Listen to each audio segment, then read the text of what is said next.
Hello, and welcome to Sleep Documentary TV. Tonight we invite you to leave the busy world behind, to quiet your mind, and to travel with us into the past. There is a story waiting for you there, a story of quiet determination, of a dream that changed the world, and of a love that gave it the courage to take its first breath. This is a story of the first automobile, but it is more than a story of gears and steel. It is a story of a human heart. So find your comfortable place now. Let your body grow heavy, your muscles soften. Let the weight of the day simply melt away. Let's begin by becoming aware of our breath. Just a gentle, easy breath. There's no need to change it. Simply notice it. Feel the cool air as it enters, and the warm air as it leaves. And now, with each breath, feel yourself sinking a little deeper into comfort, a little deeper into stillness. Imagine a soft, warm light at the very top of your head. It's the color of a fading sunset, a gentle golden glow. And as you breathe in, this light begins to travel slowly downward, through your scalp, relaxing every tiny muscle, down past your forehead, smoothing away any lines of worry, down over your eyes, your cheeks, your jaw, letting go of any tightness you might be holding there. This warm golden light flows down your neck, over your shoulders, melting away any burdens you've been carrying. It flows down your arms, to your fingertips, and you feel a gentle tingle of release down through your chest and into your stomach, bringing a sense of calm and peace. And finally, this gentle relaxing light flows down through your legs, all the way to the tips of your toes. Your entire body is now held in this soft, peaceful glow. You are safe, you are comfortable, and you are ready for our journey. Let us travel back now, not just by years, but by the very rhythm of life itself. We arrive in the year 1880 in the Grand Duchy of Baden, a part of a newly formed German Empire. The world is lit by gas lamps and candles. Their light flickers and dances, casting long soft shadows that sway like ghosts in the evening breeze. The air is thick with the scent of cold smoke, of damp earth, and of horses. The horse is the engine of this world, the metronome of daily life. Its steady clip-clop on cobblestone streets is the universal sound of travel, of commerce, of existence.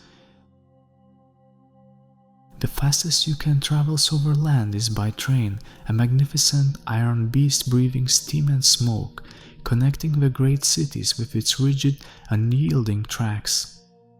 But for the personal journey, to visit a cousin in the next town, to deliver goods from a workshop, to simply move from one side of Mannheim to the other, it is the horse that dictates the pace. The pace is slow, measured, and organic. It is a world of patience, a world tied to the needs of living creatures. In a modest workshop in the city of Mannheim, a man named Karl Benz often stands at the window, lost in thought. He is a mechanical engineer, a graduate of the Karlsruhe Polytechnic School. Born to a locomotive driver who died when he was only 2, Karl was raised by a determined mother who, despite their poverty, ensured he received a good education.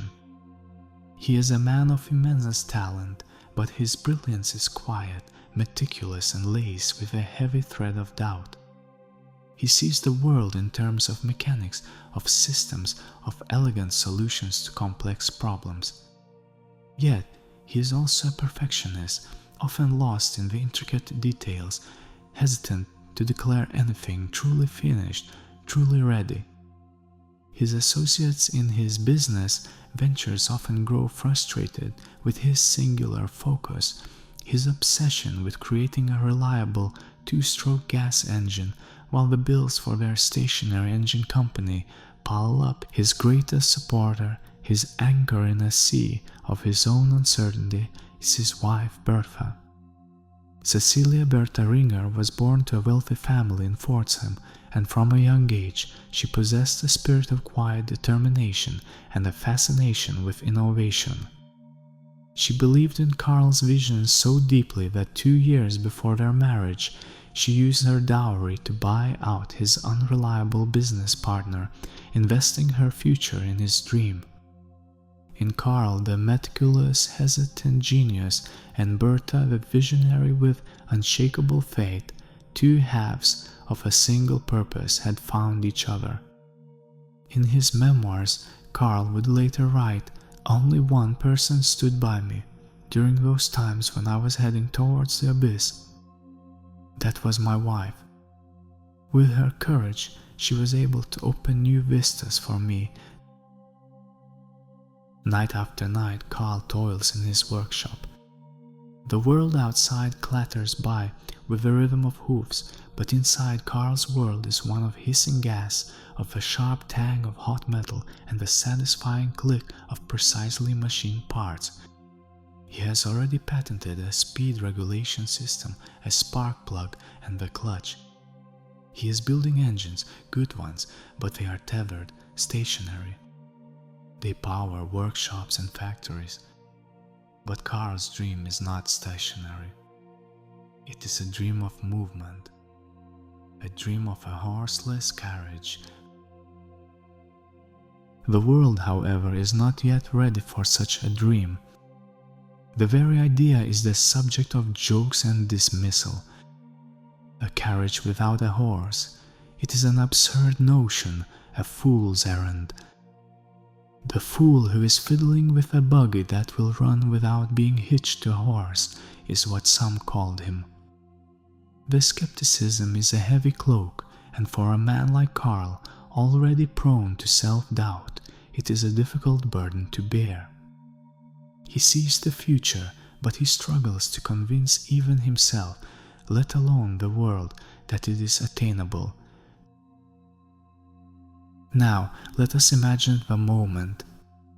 The quiet, simple, fictionalized moment that becomes the emotional heart of our story. It is the inciting spark. It's a late summer afternoon in Mannheim. The air is warm and heavy, and the sun beats down on the cobblestones, making them shimmer with heat. Karl is walking home from his workshop, his mind a whirlwind of gear ratios and ignition timings. He is tired. The progress is slow, the challenge is immense. The money is tight, and the pressure from his business partners is a constant, low hum of anxiety. He turns a corner onto a familiar street and stops. A drayman's cart is stuck, one of its wheels lodged awkwardly in a deep rut.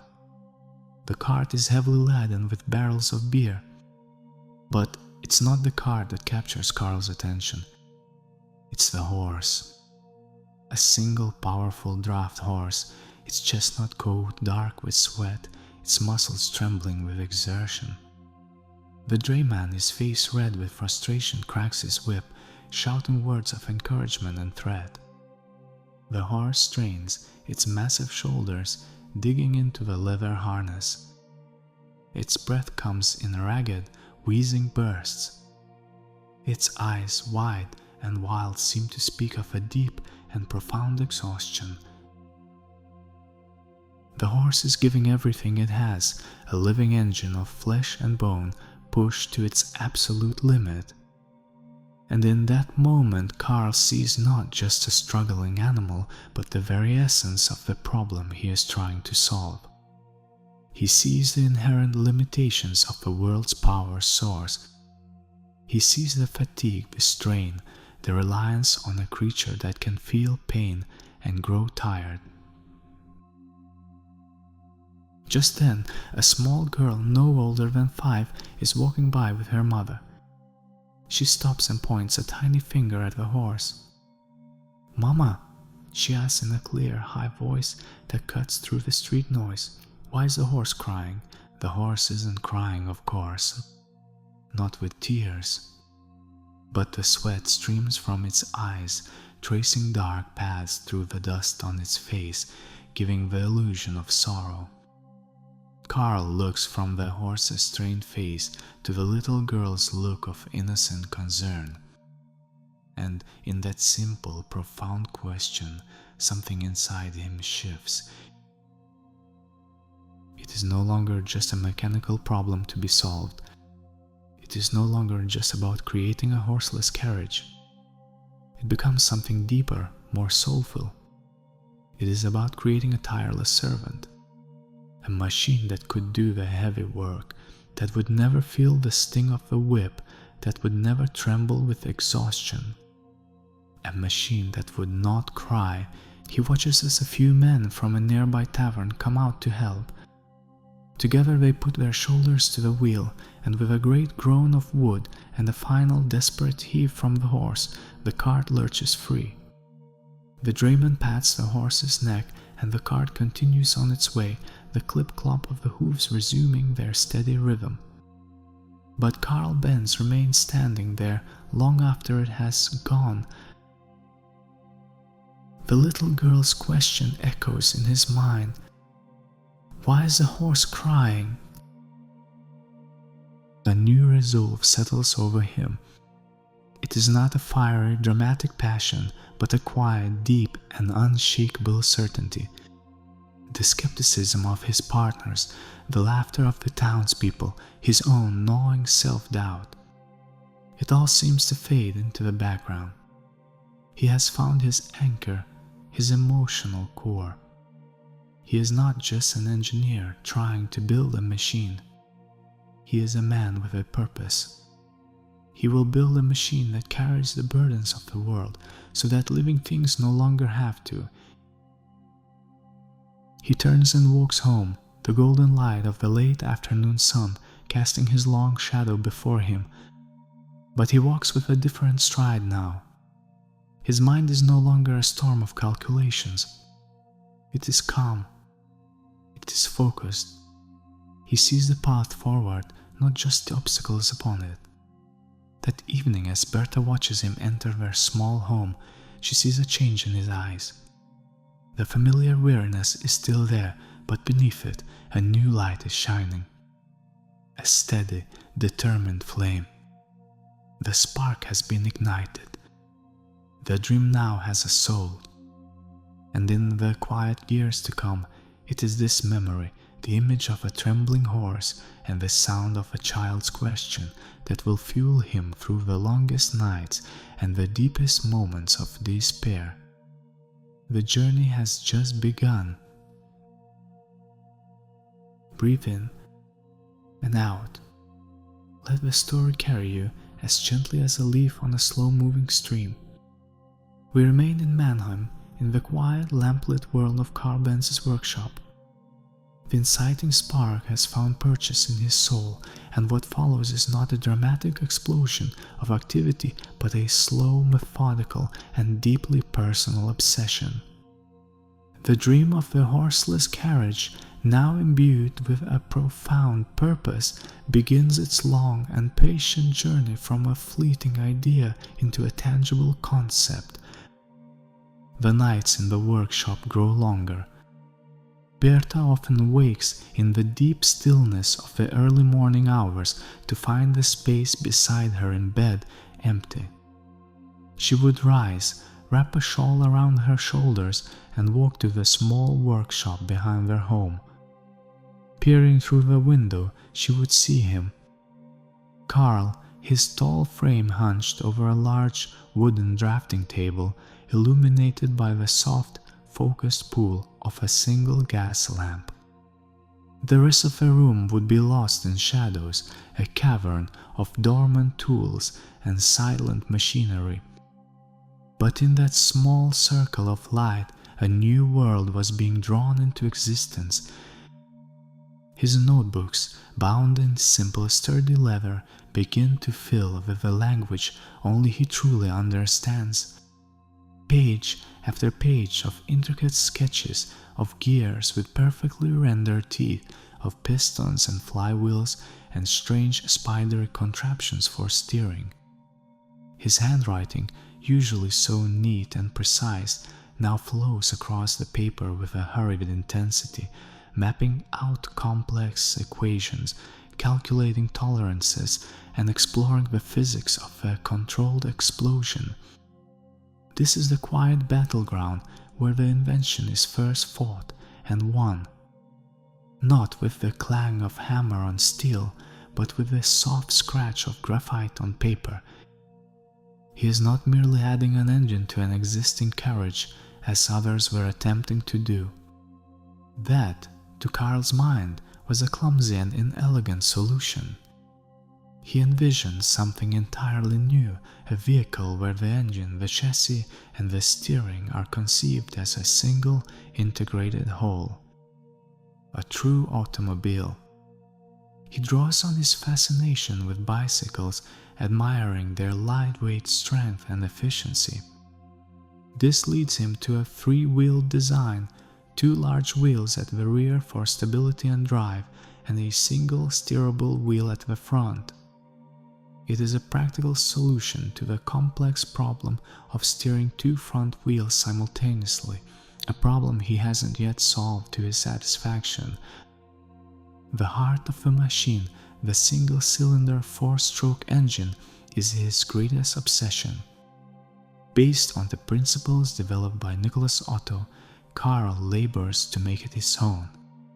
He designs a massive horizontal flywheel to smooth out the jerky power pulses of the single piston, a decision that would give the machine its distinctive, rhythmic heartbeat. He tinkers endlessly with his design for an evaporative carburetor, a device to mix the volatile fuel, a light petroleum distillate called ligroin, with air. He develops a trembler coil ignition system to create the vital spark powered by a battery. Each component is a puzzle within a puzzle, a world of challenges all its own. But the journey on paper is fraught with its own form of failure. An idea that seems brilliant at midnight proves unworkable in the harsh light of morning. A calculation error discovered days later forces him to redraw an entire system. He crumples up countless sheets of paper, tossing them into a corner where they form a growing mountain of discarded thoughts. Each crumpled sheet is not a failure, but a lesson learned, a wrong path identified, a step closer to the right one. During these years, the world outside the workshop remains deeply skeptical. His business partners in Benz and Cia, the company producing stationary gas engines, see his nightly passion project as a dangerous and expensive distraction. Karl, one of them might say, his voice heavy with concern, the orders for the stationary engines are strong. This is our business. This is what pays the bills. This motor wagon, it is a fantasy. Toy. They see the money from their profitable enterprise being siphoned off to fund what they believe to be a fool's dream. Friends and colleagues offer well-meaning but disheartening advice. A carriage that runs on explosions, it sounds dangerous, Karl. What if it catches fire? Another might ask. Or the roads are made for horses. This machine of yours will tear them to pieces. And think of the noise, it will frighten the livestock. People were accustomed to trains, but those were on designated tracks, away from the general populace. A personal, untracked vehicle was a disruption to the established order of things, and it was met with suspicion and sometimes outright ridicule. Karl, a man not built for confrontation and already prone to insecurity, internalizes much of this criticism. There are days when the weight of this skepticism, both external and internal, becomes almost too much to bear. He would stand in his workshop, staring at the drawings and see only the flaws, the impossibilities. The single front wheel seems flimsy. The engine feels too weak. The chain drive seems crude. In these moments of deep doubt, it is Bertha who becomes the silent guardian of his dream. She would bring him a cup of hot coffee in the quiet of the night, not with questions about progress or finances, but with a simple, reassuring touch on his shoulder. She understood that his process was not linear, that his moments of doubt were as much a part of the creation as his moments of inspiration.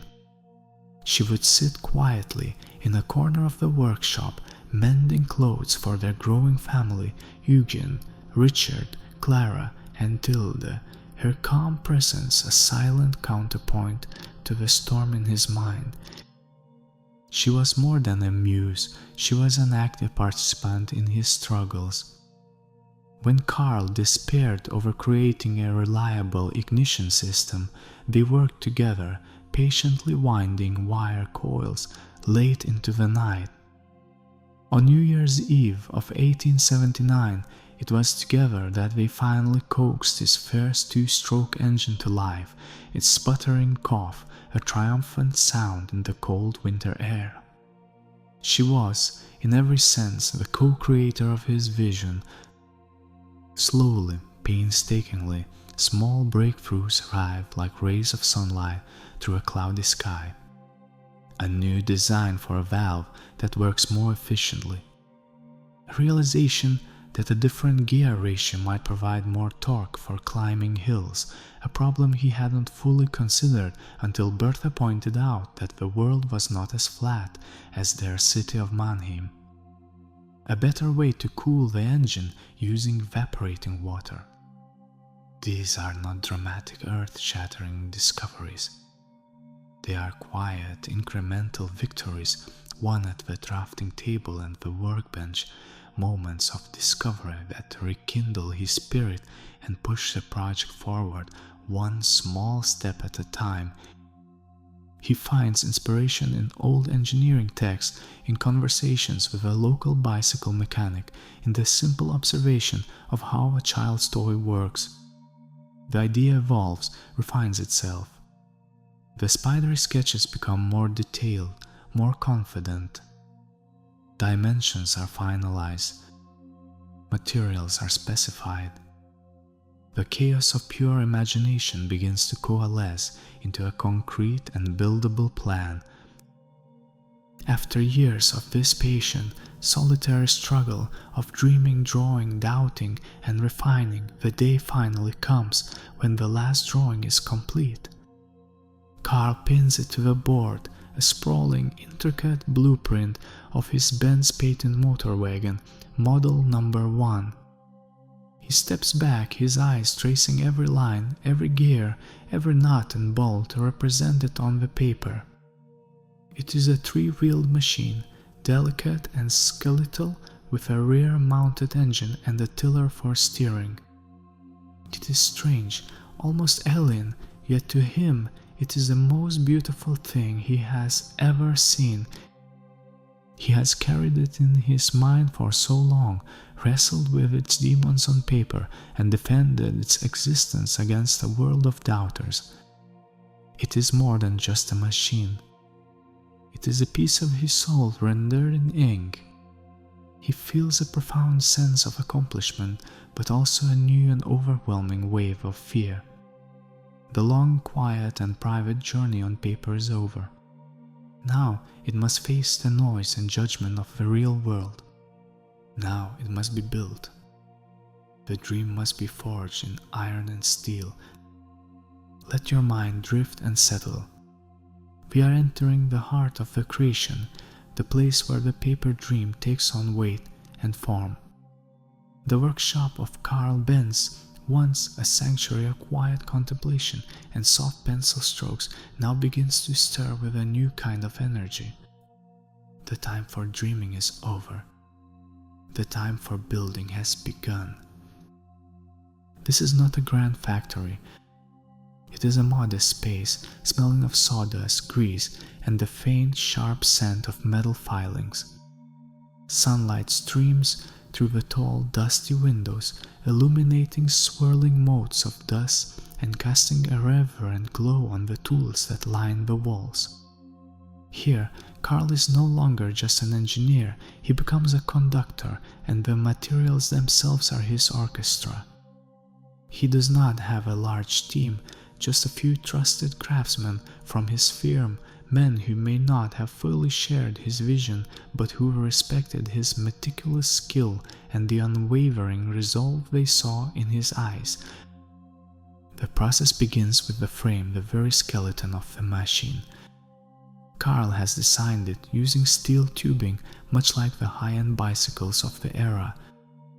We can almost hear a rhythmic hiss of a hacksaw as it bites into a long, hollow tube of steel. The sound is steady and patient, a metallic whisper that speaks of precision. A craftsman, his brow furrowed in concentration, follows a line Karl has carefully scribed on the metal surface. Sparks fly in a brief, brilliant shower from a grinding wheel as the edges are smooth, ensuring a perfect fit. Listen now to the sound of the forge. The soft, deep whoosh of the bellows breathing life into the coal fire, making it glow with a fierce, orange-white heat. Karl himself, wearing a heavy leather apron, uses long-handled tongs to pull a piece of steel from the fire. It glows with captured sunlight, alive and malleable. He places it on the anvil, and the workshop fills with a resonant, ringing clang. Clang. Pause. Clang. Pause. Is the sound of a hammer shaping the hot metal, bending it into the elegant curves required for the suspension. Each strike is deliberate, a conversation between man, hammer, and steel. The air grows thick with the smell of hot iron and quenching oil, a primal, earthy scent of creation. The focus then shifts to the wood. Strong, straight-grained oak is chosen for the body panels and the wheel spokes. Imagine the scent of freshly cut wood, clean and fragrant, filling the small workshop. We hear the gentle, scraping sound of a hand plane smoothing a plank of oak, peeling away translucent curls of wood to reveal the perfect, satiny surface beneath. Then comes the rasp of a saw cutting the mortise and tenon joints, the patient, careful work of a master carpenter ensuring the body is both light and strong. The assembly is a quiet ballet of fitting and measuring, of gentle taps with a wooden mallet as the wooden elements are joined to the steel frame. The three wheels are a marvel of craftsmanship in themselves. They are not the heavy solid wooden wheels of a farm cart. They are spoked wheels like those of a bicycle, but stronger, designed by Karl himself. The hubs are cast from brass, gleaming like gold in the dusty sunlight. Each steel spoke must be carefully threaded and tightened, creating a delicate balance of tension that gives the wheel its incredible strength. The craftsman plucks a spoke like a harp string, listening to the pitch, tuning the wheel until it is perfectly true. Finally, solid rubber tires, a new innovation, are stretched over the rims, a promise of a slightly gentler ride on the unforgiving cobblestones. At the center of it all, the engine begins to take shape. This is Karl's domain. The heavy iron cylinder block, the precisely machined piston, the gleaming brass fittings.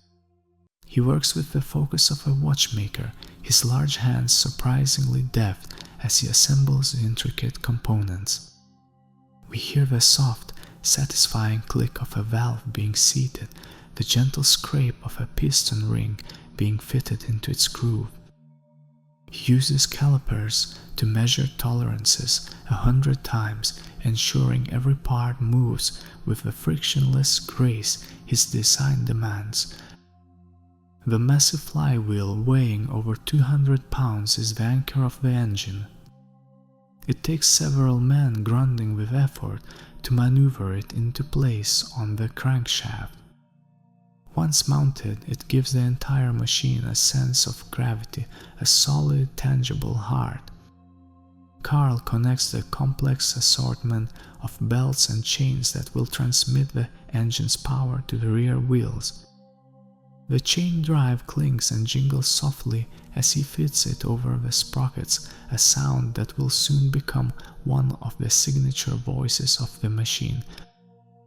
Throughout this process there are long periods of quiet, the silence of deep concentration, broken only by the scrape of a file or the gentle tap of a hammer.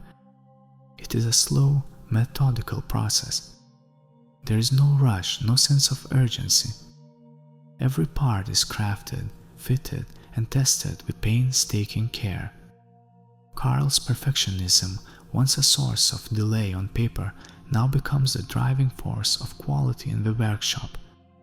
He is not just assembling a machine, he is breathing life into a dream, and he will not accept anything less than perfection. Bertha is a constant quiet presence. She comes not to supervise but to support. She brings them food and water, her presence a reminder of the human purpose behind this mechanical endeavor.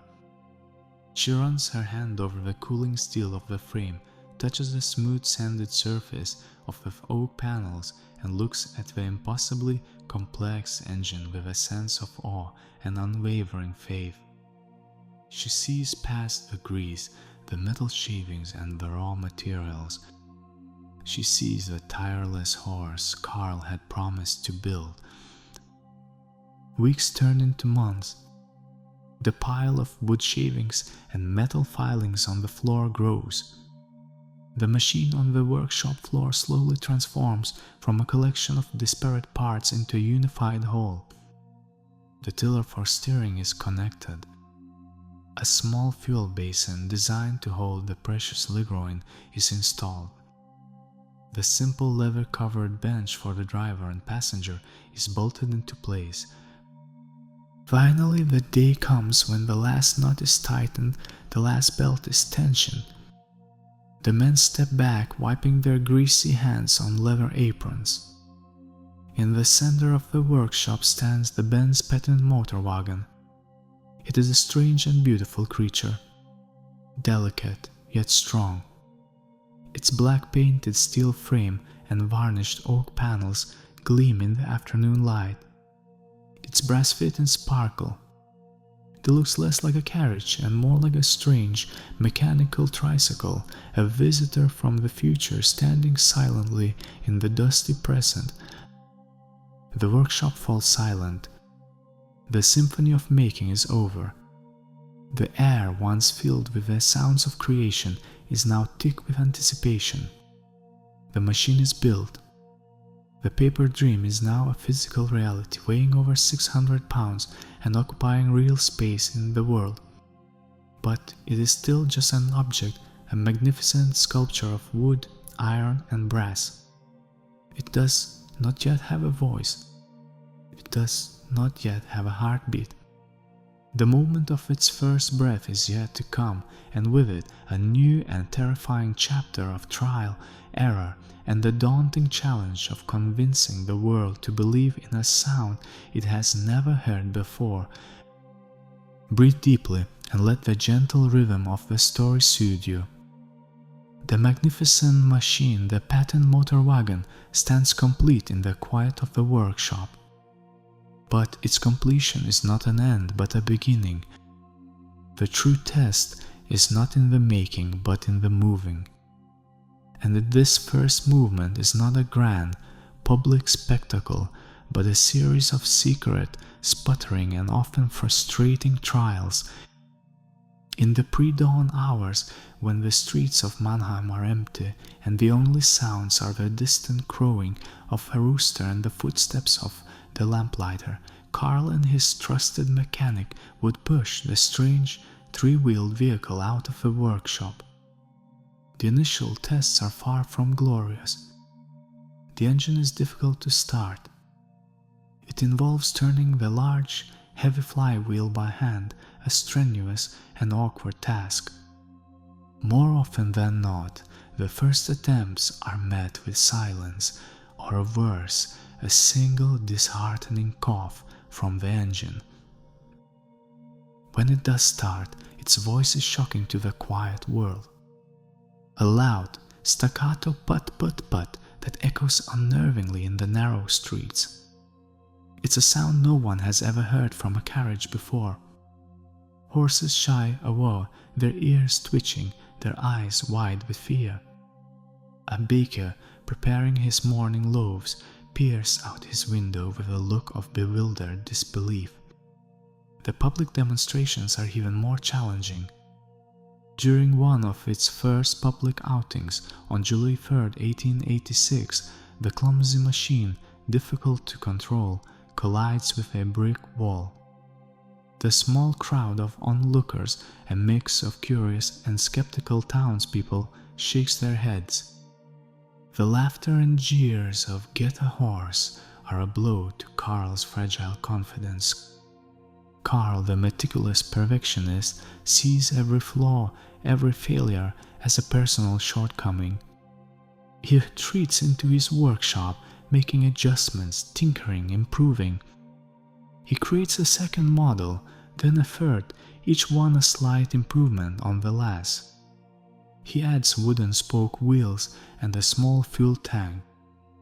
But he remains hesitant, a prisoner of his own high standards, convinced the machine is not yet ready, not yet perfect enough for the world.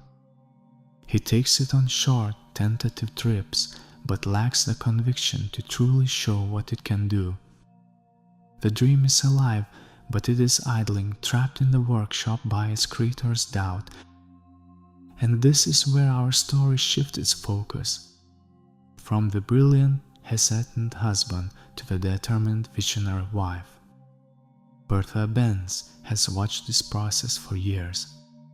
She has invested her dowry, her time, and her unwavering faith into this machine. She knows, with a certainty that Karl cannot seem to grasp, that the automobile will not prove its worth in short, sputtering trips around the city. It needs to show its resilience, its utility. It needs to undertake a real journey. So, in the deep quiet of an early August morning in 1888, a plan that has been forming in Bertha's mind is put into motion. Karl is asleep. She leaves a simple note on the kitchen table, telling him only that she and their two teenage sons, 14-year-old Richard and 15-year-old Eugen, have gone to visit her mother in her hometown of Pforzheim. She makes no mention of how they intend to get there. With the quiet stealth of conspirators, Bertha and her sons go to the workshop. They do not dare to start the engine there. Instead, the three of them, a mother and her two boys, put their shoulders to the cold, heavy frame of the Benz patent motor wagon Model 3 and push it silently down the street away from the house.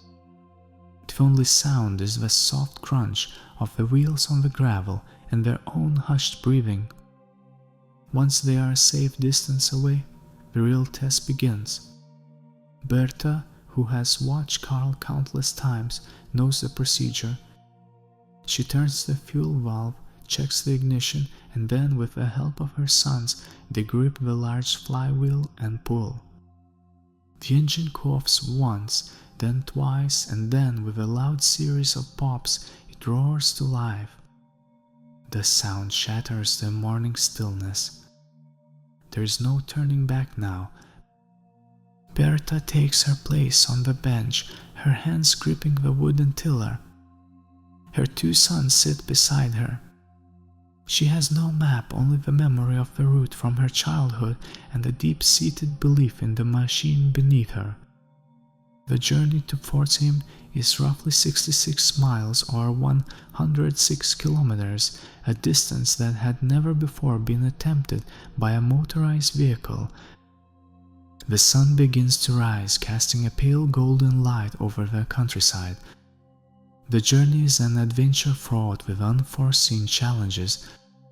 The roads are little more than wagon tracks, dusty and rutted, meant for the slow, steady pace of horses, not the unforgiving rhythm of a machine. The car has only 2 gears and not enough power to climb the steeper hills of the Kraichgau region. On these inclines Richard and Eugen must jump out and push, their young muscles straining to help the noisy engine. Soon a new problem arises. The fuel line becomes clogged. The engine sputters and dies. For many this would have been the end of the journey. But Bertha is not just a passenger, she's a pioneer. With the resourcefulness of a true innovator, she removes one of her long hatpins and calmly uses it to poke through the blockage, clearing the line. The engine starts again. Later, the insulation on the ignition wire begins to fray, causing a short. The spark fails and the engine falls silent once more. Again, Bertha finds a solution. She takes off one of her garters, its elastic and fabric providing the perfect insulating material to wrap around the bare wire. The repair holds. The journey continues. The greatest challenge comes when they run out of fuel. The small tank is empty. They are stranded in the small town of Wiesloch. But Bertha remembers that Ligroin, the petroleum solvent the engine uses for fuel, is also sold by apothecaries as a cleaning agent. She walks into the town pharmacy and asks to purchase their entire stock. The pharmacist, a man named Willy Ockel, sells her the Ligroin, unknowingly becoming the proprietor of the world's very first filling station. As they travel from village to village, their strange horseless carriage causes a sensation. People run out of their homes and farms to see it stare. Some are frightened by the noise and the smoke, making signs against evil. Others are filled with a sense of wonder and excitement, cheering them on as they pass. They are witnessing the birth of a new age, whether they understand it or not. The journey takes them from dawn until dusk. As darkness begins to fall, tired, dusty but exhilarated, they finally see the lights of Pforzheim in the distance. The emotional climax of our story is not a loud celebration, but a moment of quiet, profound fulfillment. Bertha pulls the machine to a halt in front of her mother's house. She has done it. The engine sputters into silence, and in that sudden quiet the magnitude of her achievement settles over her. She sends a telegram to Karl in Mannheim, a simple message announcing their safe arrival. She has proven what he was afraid to prove. She has shown the world not just that the horseless carriage works, but that it is useful, that it is resilient, that it is the future. On this long and dusty road, Bertha Benz had not only fixed the machine with a hatpin and a garter, she had repaired the confidence of its inventor and demonstrated its worth to a skeptical world. The first breath of the automobile was not the cough of its engine in a Mannheim workshop, it was this long, steady, determined exhalation across the German countryside. The triumph was not Karl's alone, it was hers. And so we arrive at the final part of our journey tonight. Find that comfortable place again in your mind, a place of stillness and peace. The dusty, triumphant arrival in Pforzheim is not an end but a turning point. Let us linger in the quiet aftermath of this extraordinary accomplishment and gently witness the dawn of a new era. Back in Mannheim, Karl Benz receives Bertha's telegram. One can only imagine the storm of emotions he must have felt. First, a wave of panic and fear for the safety of his wife and sons, followed by astonishment at her audacity, and finally a deep and swelling sense of pride and relief. Her daring act had cut through his paralysis of doubt like a thunderbolt. She had taken his creation, his flawed and precious dream, and forced it to prove itself in the real world. The public reaction to her journey, which she had so brilliantly orchestrated, was immediate and widespread. The story of the woman who drove a horseless carriage over 60 miles to visit her mother became the talk of the region, generating more publicity and interest than any of Karl's cautious demonstrations ever could. Bertha and the boys stayed in Pforzheim for 3 days before making their return journey to Mannheim, choosing a different, slightly easier route along the Rhine River. But her work as a test driver was not over. During her trip, she had taken meticulous mental notes. She had faced the machine's limitations head-on and had conceived of necessary improvements. When the wooden block brakes began to fail on the downhill slopes, she had stopped at a cobbler's shop and asked him to nail strips of leather to them, effectively inventing the world's first brake linings. Upon her return, she reported this to Karl. She also strongly suggested that the motor wagon needed another gear, a lower one, for climbing hills, a problem she and her sons had solved by pushing. These were not the criticisms of a skeptic, but the practical, invaluable feedback of the world's first test driver. Karl, his confidence bolstered and his vision clarified by her success, immediately set to work implementing these improvements. Her journey had not only proven the car's viability, but it had also made it better. The world began to change, slowly at first, and then with astonishing speed. The first sales of the patent motor wagon soon followed, with the first models being sold to a Parisian bicycle manufacturer named Émile Rogier, who had already been building Benz engines under license. The age of the automobile had quietly, almost accidentally, begun. The sound of the internal combustion engine, once a frightening novelty, would gradually become the defining rhythm of a new century. Let us now gently zoom out like a camera pulling back from that small workshop in Mannheim to see the vast and beautiful legacy of that first journey. The simple, three-wheeled machine, born of one man's quiet genius and one woman's unshakable faith, was the ancestor of all that was to come.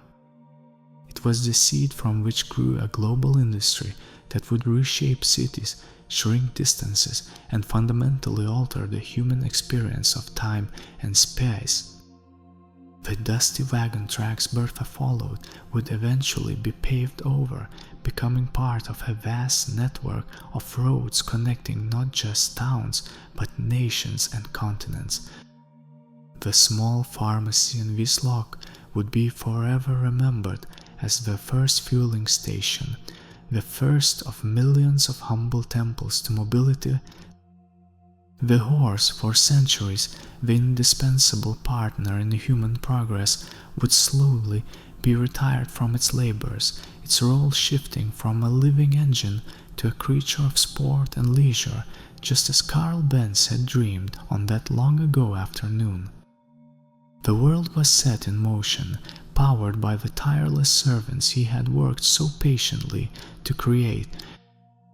And what of our human anchors Karl and Bertha, Karl's company, Benz and Essie, would grow to become the world's largest automobile manufacturer by the year 1900. In 1926, it would merge with Daimler Motor and Gesellschaft to form the company that still bears his name today, a global symbol of engineering and quality. He would live to see his fool's errand become an indispensable part of modern life, receiving honors and accolades from the world that had once dismissed him. Let us end our story by returning one last time to Karl many years later. Imagine him now as an old man, his hair white, his hands, which had built a new world, now resting quietly in his lap. He is sitting on a porch with Bertha, watching the sun set. The air is no longer filled with the clip-clop of hooves, but with the distant hum of automobiles passing on a nearby road. Each one is a descendant of his strange, three-wheeled creation. Perhaps in that quiet moment his mind drifts back past the years of success and fame, back past the struggles of the workshop and the jeers of the crowd. He drifts all the way back to a simple fleeting moment on a sun-drenched street in Mannheim. He sees a tired horse, its coat dark with sweat, its muscles trembling with effort. And he hears the clear, high voice of a little girl asking a question that changed the course of his life. Why is the horse crying? A quiet smile touches his lips. He looks at Bertha, her hand resting over his, her presence as steady and reassuring now as it was in the darkest nights of his doubt. He had built his tireless machine. He had answered the little girl's question. The dream born from a spark of compassion and nurtured by a lifetime of love and belief was now the reality of the entire world. The journey was complete. The story of the first automobile is a reminder that every great leap for humanity begins as a quiet dream within a single heart.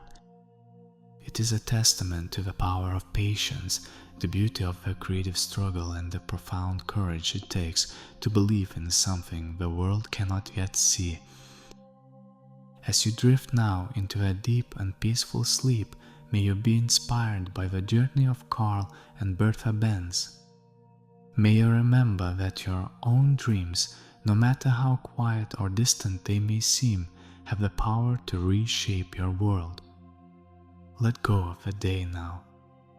Let the story fade into the background, leaving only a sense of peace and possibility. We wish you a blissful and restorative night's rest. Sleep well